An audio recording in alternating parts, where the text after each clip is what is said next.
I'm the Very Reverend Katie Churchwell, Dean of St. Paul's Episcopal Cathedral in Oklahoma City.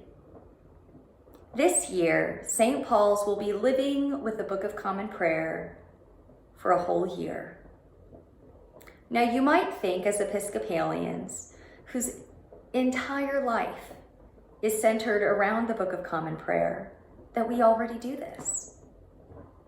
But I have found it true for myself and for many others that regardless of how long we have been an Episcopalian, there is still so much that we do not know about the Book of Common Prayer.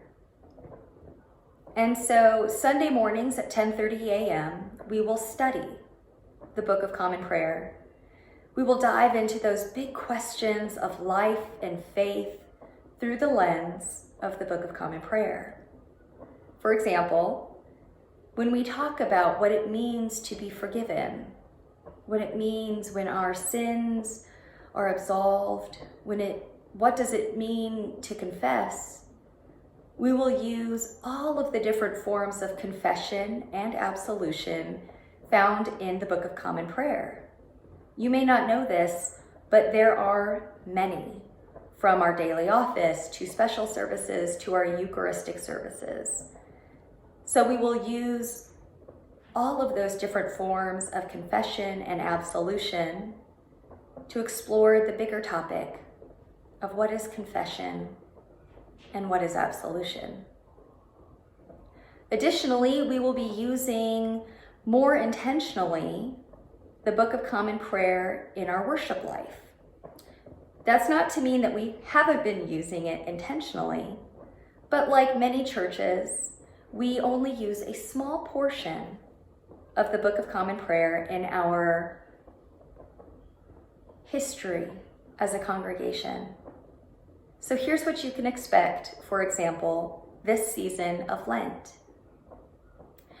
The Book of Common Prayer offers something called the penitential order, the Decalogue, and the exhortation. These pages can be found prior to the beginning of a Eucharist service in the Book of Common Prayer. It is not the tradition at St. Paul's to use these in our Sunday morning Eucharistic services. But this year, during the season of Lent, as part of our year of living with the Book of Common Prayer, we will use the penitential order and the Decalogue, the reading of the 10 Commandments, to begin our services. On the first Sunday of Lent, we will use the Great Litany. These are spiritual offerings found in the Book of Common Prayer that are rarely used. And so we will be intentionally touching on spiritual and liturgical elements as found in the Book of Common Prayer in our worship life together. And that's what you can expect during the season of Lent. Each season, we will find opportunities to live faithfully into our common life as Episcopalians using the Book of Common Prayer.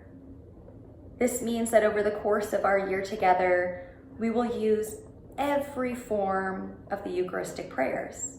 We will use every form of the prayers of the people. We will pray the prayers.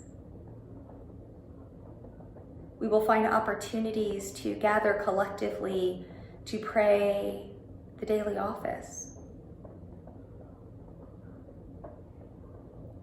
And our hope is that by living more fully into the Book of Common Prayer, the cornerstone of what holds our common worship life together outside of Jesus, that we will find a great depth and richness that will not only inform our personal lives, but will help to further inform our life as a community. And so I'm looking forward to living this year with the Book of Common Prayer with you.